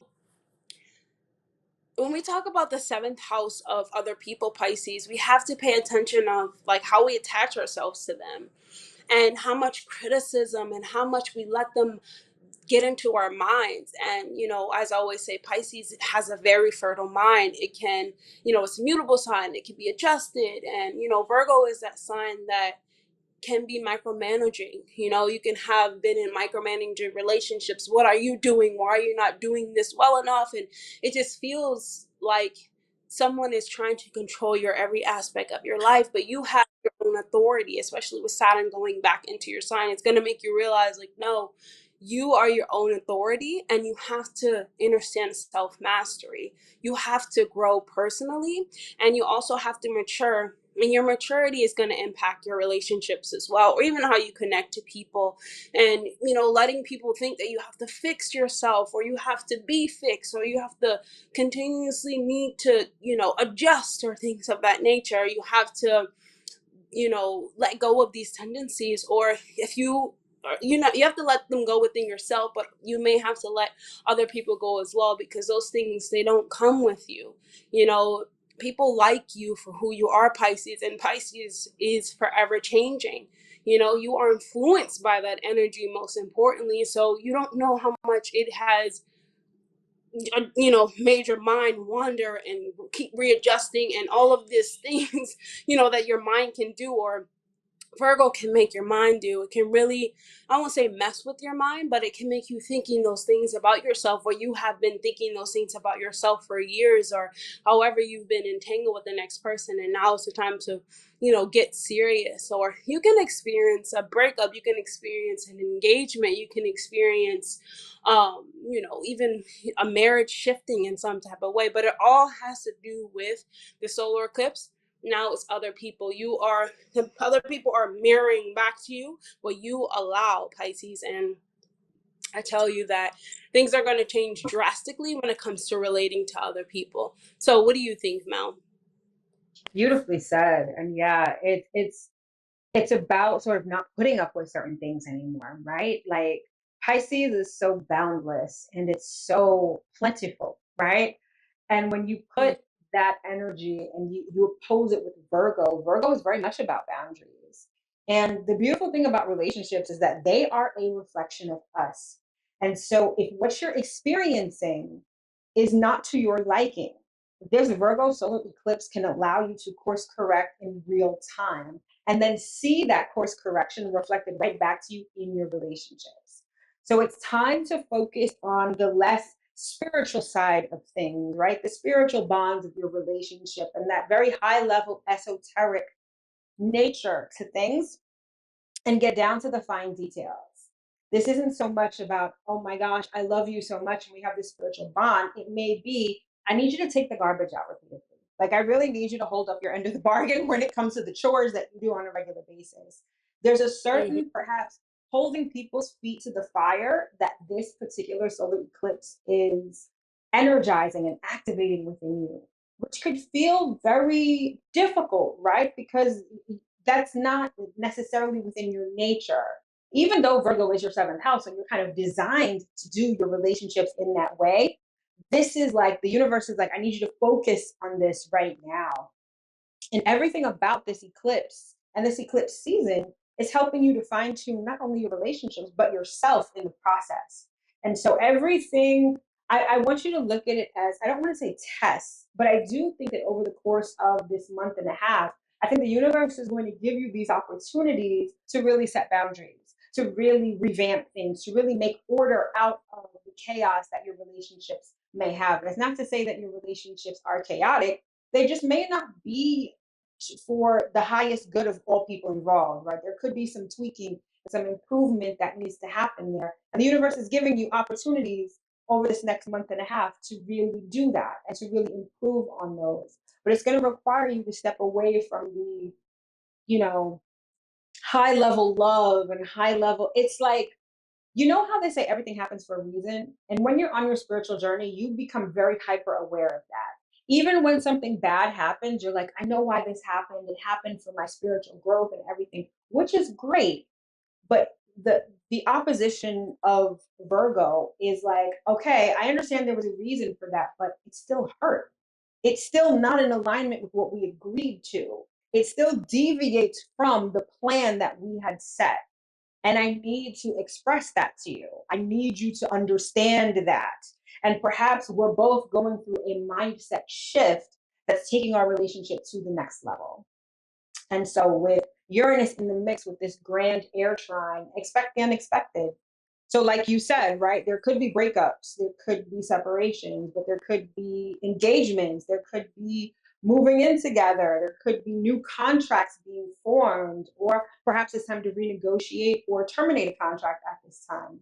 But either way, this is the area of life that's really getting a revamp and a reset in a way that you will readily see in your everyday life and in your habits. Mm-hmm. Absolutely. So Yeah. yeah. So anything else to add when it comes to Pisces? Well, I could talk all day about Pisces. I would just say that you really want to see if you can have a conversation or not. If you cannot have a conversation with another person to speak about how you feel, speak about what you're seeing, because you're seeing a lot, what you're thinking, what's being like, with this trine, it's like things are electrifying your brain. You're like, oh my God, I see this now, this pattern, I see it now. If you're not able to communicate that to the next person, it becomes, now they're criticizing you. Now they're telling you that you don't, they're trying to keep control over something, or they're trying to make it flip around on you, or anything that's not letting you validate how you feel, and not letting you really say what you want to say, and they're telling you, no, this is the plan, this is how things should be. You will start to see those things crack, and you can really start to see through those things, and that's what you should pay attention to, whether you're able to be conversive or not, whether you're able to have that conversation or not. It's really gonna determine the outcome, and some things do need to end. And I think that's the biggest thing for Pisces. Are you able to talk about it or not? And if you're not able to talk about it, it's probably not the person for you, or the thing for you, or the contract. You can't ask questions. Oh no, it's not for you. Everybody, what do you call it? Virgo loves papers and writing things down, even, right? Why couldn't you ask the questions about what you see, about the contract? That is like literally a red flag in what the solar eclipse is trying to highlight for you. Things that are meant to take you further, you can truly be yourself, you can talk about it.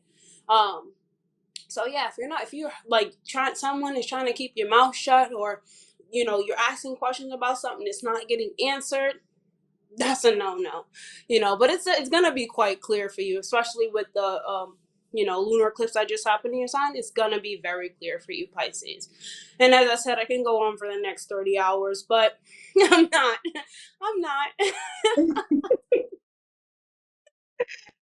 Very well said. Very well said. So, in closing, this solar eclipse in Virgo is wrapping up the eclipse season for 2025 altogether, right? And so it's important to, when I talk about eclipses, it's like a story, and it's a story and a chapter that plays out over 18 months.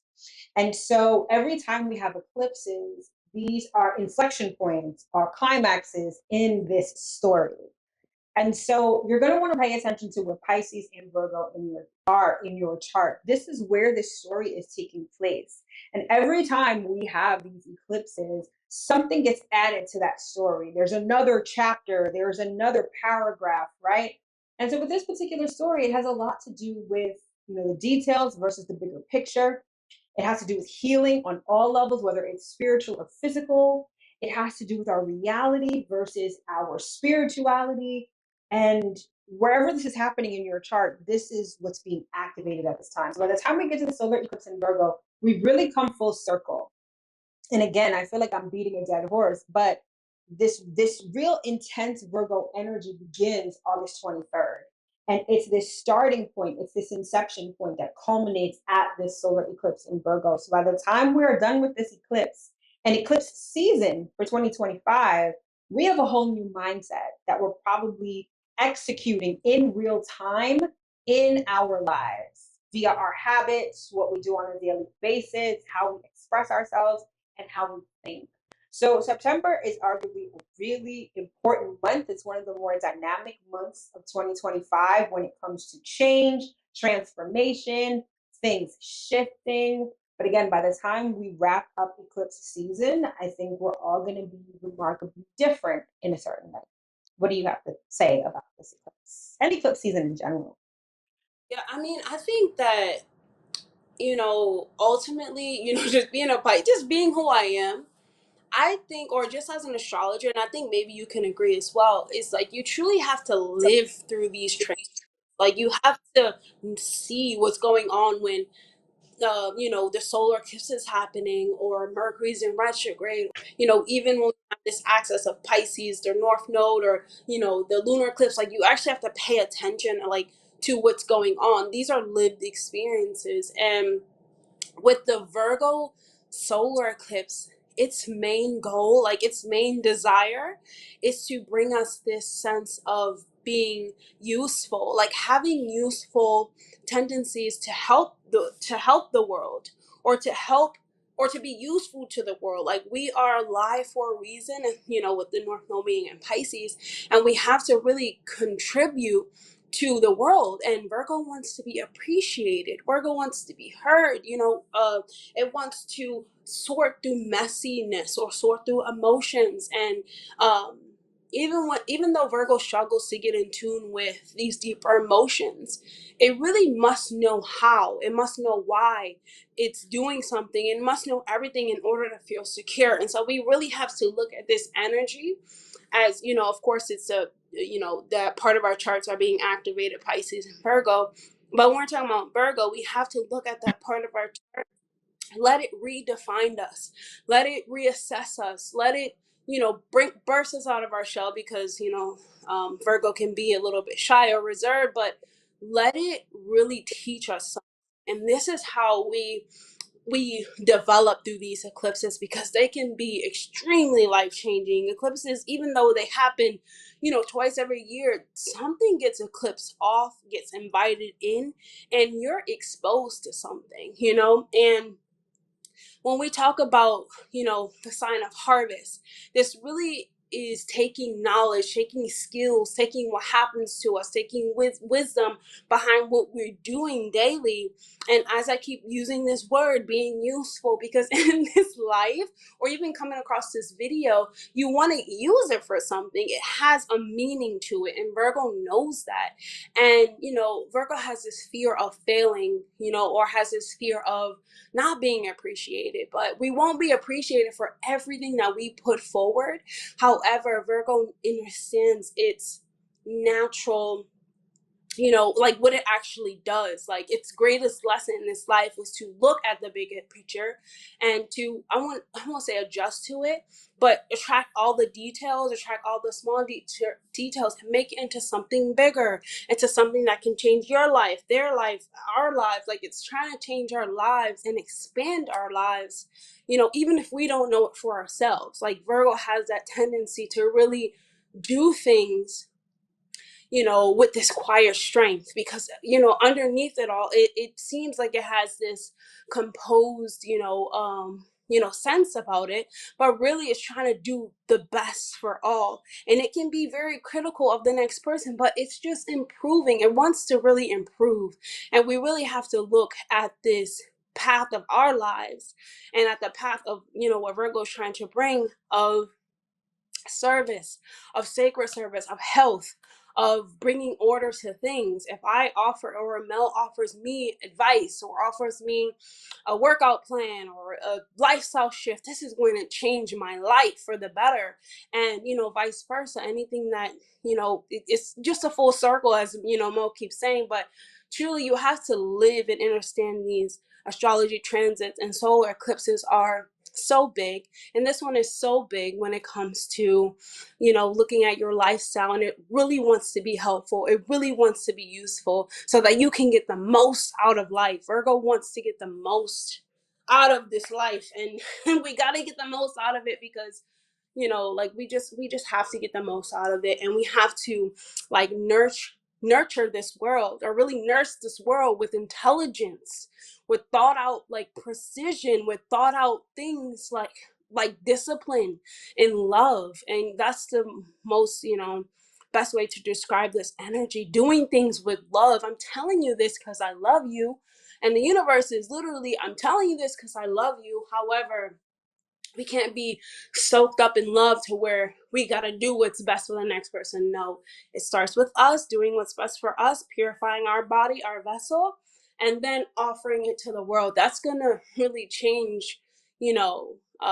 that's really the bigger picture of Virgo. Like, it's really changing the world. And oh gosh, you know, I'm out of breath because that was just like a mouthful. But that is truly what this, you know, grand trine, air trine, all of these, you know, aspects are trying to teach us, to purify our mind, our body, and learn the greatest lesson of life, which is giving, serving, receiving, appreciation, all the things that we want. So yeah, that's it. Very, That is, very well said. I should be a spokesperson. Definitely should. Definitely.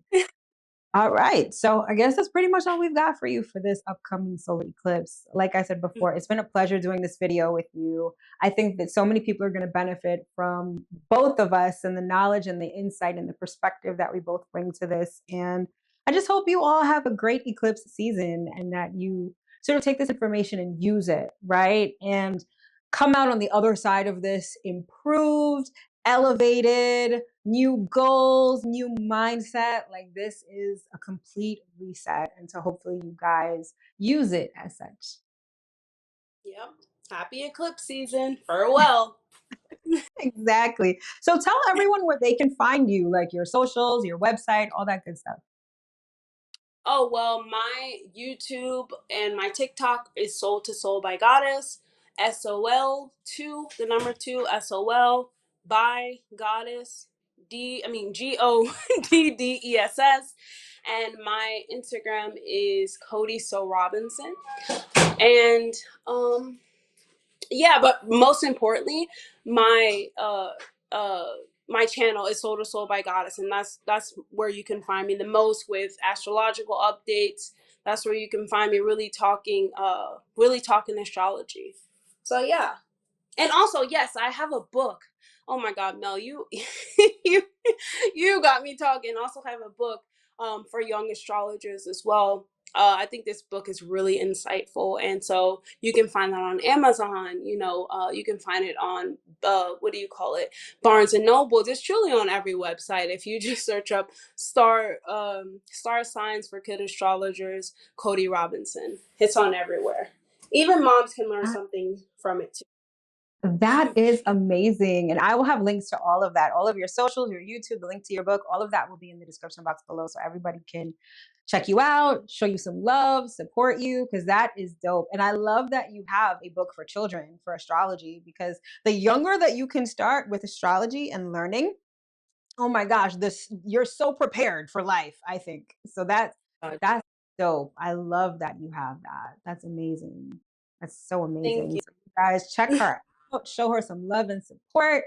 And you know me over here, Divine Feminine Works. Clearly you're watching it on YouTube. Divine Feminine Works Divine Feminine Works on, TikTok and Instagram. You know the deal. All right. So in any event, thank you guys so much for tuning in. Thank you so much, Cody, for doing this collab series. I'm so thankful to have met you, to be collaborating with you, and hopefully we can do more of this in the future. And if you guys like this stuff, don't just give it a thumbs up. Comment below what you like, what you didn't like, if the lightning scared you, if the dog barking was all over the place and it busted your eardrums. Let us know in the comments below. We'd love to hear from you.